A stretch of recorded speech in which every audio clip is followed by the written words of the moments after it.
This video is sponsored by Delete Me. In September 1942, the ocean felt endless for the crews of Convoy ON 127. Every man on every ship understood what waited out there. The mid-Atlantic gap was hundreds of miles of open ocean stretched between Newfoundland and the British Isles, far beyond the reach of any patrol aircraft. They were on their own, but knew with dread that they were not alone. Sure enough, the night of September 10th exploded into chaos. Water geysered skyward as torpedoes found their marks. Ships filled to the brim with supplies vanished beneath towering plumes of water. Emergency sirens wailed across the convoy as flames leapt from vessel to vessel.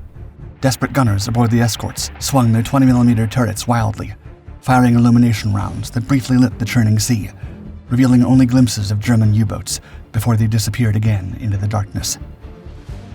The crews called it the pit. Commanders called it a problem with no solution. It was the most dangerous place in the world. The mid-Atlantic Gap was one of history's deadliest blind spots, a vast stretch of ocean where enemy submarines roamed undetected, exploiting the Allies' inability to patrol every inch of water. Today, there's another dangerous gap leaving you exposed, and it's closer than you think. Just as stealthy U-boats stalk merchant convoys, data brokers silently track your every online move, harvesting personal details to sell to the highest bidder, making you vulnerable to identity theft, phishing attacks, and harassment. That's why we at Dark Seas trust Delete Me, today's sponsor, to secure our privacy. Delete Me's privacy specialists tirelessly scour hundreds of data broker websites, hunting down and removing sensitive information such as your home address, phone number, email, and even details about your family. When we first signed up, our Delete Me dashboard revealed dozens of hidden online profiles containing private information from our team members. Delete Me immediately sprang into action, scrubbing them clean. But privacy threats don't end there. Protecting your data isn't a one-time task. Delete Me continuously monitors and actively ensures your personal information remains secure year-round. And because online threats don't just affect you individually, Delete Me also offers comprehensive family plans, extending this critical protection to your entire household. Don't leave your privacy stranded in a digital no man's land. Regain control by clicking the link in the description and using promo code DARKSEAS for 20% off your subscription. Because just like the naval convoys of World War II, your personal information deserves constant protection at every turn. The Mid-Atlantic Gap. From the earliest days of World War II, convoys crossing from North America had to cover nearly 2,000 miles of open water. Patrol aircraft from Britain guarded the eastern approaches, and Canadian and American squadrons watched the western shores. But no matter how the routes were planned or how the resources were stretched, most passed through the same place, the mythical Mid-Atlantic Gap. This was a void in the center of the Atlantic, hundreds of miles wide, between Newfoundland and the British Isles, where no Allied aircraft could reach and where U-boats waited in numbers. A blind spot in the heart of the Allied supply line, the Mid-Atlantic Gap was the perfect hunting ground where German wolf packs could strike without warning, leaving the merchant crews tasked with keeping Britain alive to face the crossing with little more than luck and a prayer. The lifeline across the Atlantic remained at constant risk until the gap was closed. The only force that could close it was Coastal Command, the maritime arm of the Royal Air Force, tasked with protecting Allied shipping from German submarines. But at the start of the war, they barely had the planes to patrol the coast, let alone defend thousands of miles of open ocean. What you get.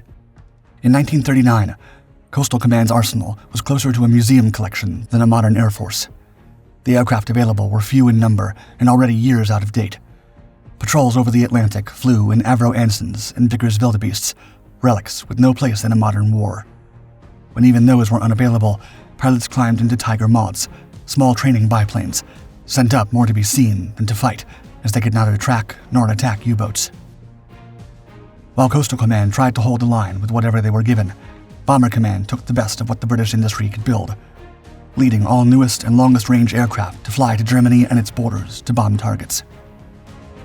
Even as the war expanded, most of the aircraft still lacked the size to carry the weapons needed to threaten the U-boat, further expanding the divide.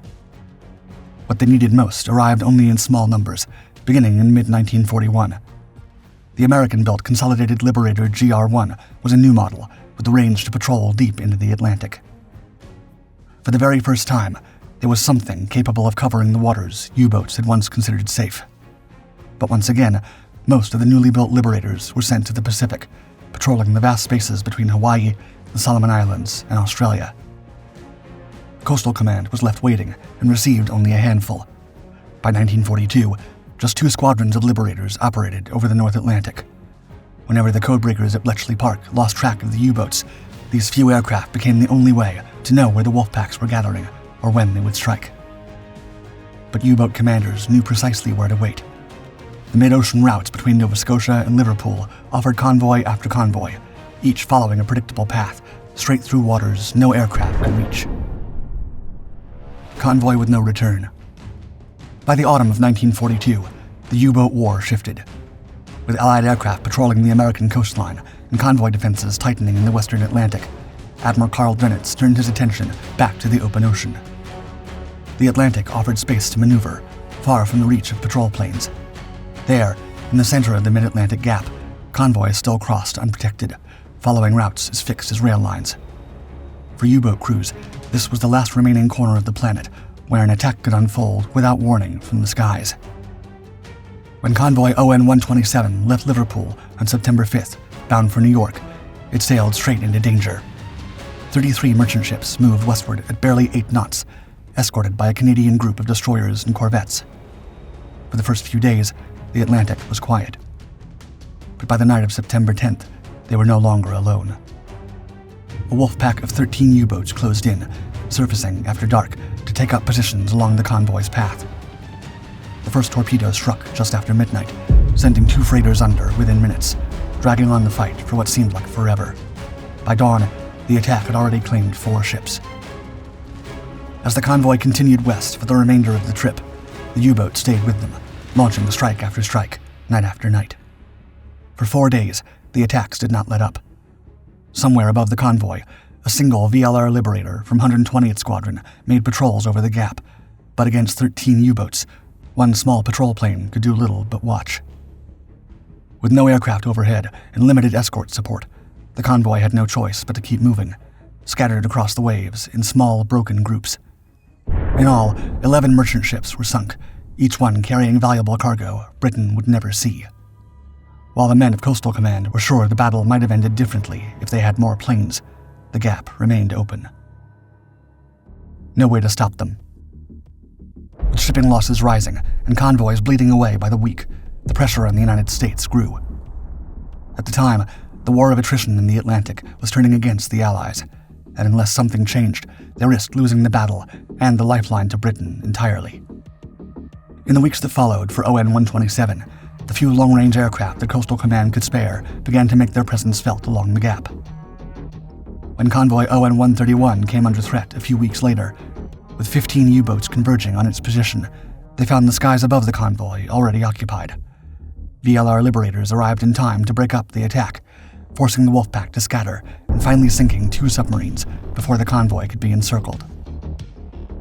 Days later, during the defense of Convoy ON 136 in mid-October, the Liberators returned. Patrolling the open ocean south of Iceland, aircraft from 120th Squadron spotted U-597 running on the surface. The Liberators closed in, engines roaring over the waves, and with nowhere left to run, the submarine was driven under and destroyed. With this attack, Coastal Command was finally making it clear that the waters in and around the mid-Atlantic gap were no longer no man's land. When working alongside shipboard HFDF, or HuffDuff, a radio direction finding system used to track U-boat communications, the VLR Liberators proved their worth. On October 16th, aircraft helped defend Convoy SC-104, driving off 3 U-boats in a single day. The results improved with each engagement. 5 more were scattered during the defense of HX-212, and another 7 were forced back from SC-107 in early November. But it wasn't enough, and the vicious Wolfpack still struck, sinking 15 ships from SC-107 before the convoy could escape. As one RAF report later admitted, quote, "The apparent inadequacy of Newfoundland-based air support was highlighted by the early interception of SC-107 and the resultant bitter and costly battle." Only then did the RAF begin moving more squadrons into place. By mid-1942, there were just 9 Liberator GR-1s patrolling the Atlantic, flown by 120th Squadron out of Iceland. Though it wasn't much by Allied standards, Even that small number was enough to worry Admiral Karl Dönitz. Around late 1942, as Coastal Command extended patrols toward Canada, the results spoke for themselves. With liberators overhead, entire convoys crossed nearly untouched. In those well-protected waters, the Allies lost only one ship before Christmas. For the sailors trapped in the center of the Atlantic, the planes overhead were the only thing holding the U-boats at bay. But even as they proved their value, Arthur Harris, head of Bomber Command, fought to pull them back into the bombing campaign over Germany, ignoring the convoys still under constant threat. None for Bomber Command. In February 1943, Convoy SC-118 sailed with 50 merchant ships from Sydney, Nova Scotia, toward Britain. Just as the group neared the boundary of the Mid-Atlantic Gap, it was intercepted by a wolf pack of over a dozen U-boats. Over the course of several nights, the submarines broke through the convoy's defenses, sinking 11 ships before the attack ended. After the losses suffered by Convoy SC-118, Patrick Blackett, head of the Admiralty's Operational Research Section, pushed for a simple fix: take more VLR liberators from Bomber Command and give them to Coastal Command to cover the gap. The case was clear. More aircraft meant fewer convoys lost. But the Admiralty, the Air Ministry, Bomber Command, and even the Americans refused to shift their priorities, all arguing that bombing German cities and U-boat bases mattered much more. As the ice thawed into spring, there were still only 18 VLRs guarding the North Atlantic. Night patrols, today recognized as essential, wouldn't begin until months later, long after the worst damage had already been done. Even the technology that might have helped close it was held back. New radar systems, designed to detect submarines on the surface, day or night, were sent first to Bomber Command. The arrival of the groundbreaking H-2S radar should have been the breakthrough Coastal Command had been waiting for. Operating at 3 GHz, this new system, paired with the Lee light, gave aircraft the ability to spot U-boats on the surface, day or night, in conditions that had once made detection nearly impossible. It was exactly the kind of weapon needed to close the gap. Again, Arthur Harris, determined to keep the advantage for the bombing campaign over Germany, blocked any transfer of H-2S systems, claiming the technology was too valuable to risk losing over the Atlantic. Winston Churchill supported the decision. The bombers would keep the radar, reserved for use over Germany, while the convoys still crossing the gap were left without it. Coastal Command warned the risk was no greater than anywhere else. If the radar was lost, it would be less worrisome if it fell on the sea than on occupied land. And this is precisely what happened. Not a want, but a need. In February 1943, on only its second mission, a Sterling bomber fitted with H-2S radar was shot down over the Netherlands. The valuable top-secret radar was handed to the Germans, just as Coastal Command had predicted. While Bomber Command held on to H-2S, Coastal Command was left to work with what little they were given. By early 1943, just 12 patrol aircraft carried ASV-3 radar, an updated system designed to detect submarines on the surface. With so few planes and so much ocean to cover, it made little difference for the convoys still sailing through the danger zone. Coastal Command's first patrols with ASV-3 began in March, sweeping the Bay of Biscay, detecting their first U-boat only weeks later, and a first victory not long after. But the gap was too large, and the enemy was already adapting. By the summer of 1943, German U-boats were fitted with Nexus, a radar detector designed to pick up Allied signals and warn them when aircraft were nearby. Technology alone wouldn't close the gap. The convoys needed more aircraft, the kind that could stay overhead from one side of the Atlantic to the other, and enough of them to hold the line. By February 1943, when Convoy ONS 166 crossed into the heart of the wide-open Mid-Atlantic Gap, there was no air cover waiting. No rescue. Just the long, empty stretch of ocean where the U-boats ruled. Once again, just like dozens of convoys had done for years, 32 merchant ships and their escorts pressed westward, exposed on all sides. Unsurprisingly, the Wolfpack found them quickly, and over the next 6 brutal days, the submarines attacked without pause, slipping between the escorts, torpedoes hitting their marks in the dark. Freighters burned through the night, and hulls broke apart in the freezing water. The escorts fought back with what little they had, but the gap did what it always did: silence the skies and leave the convoy to fend for itself. By the end of the week, 14 ships were lost, scattered across the sea.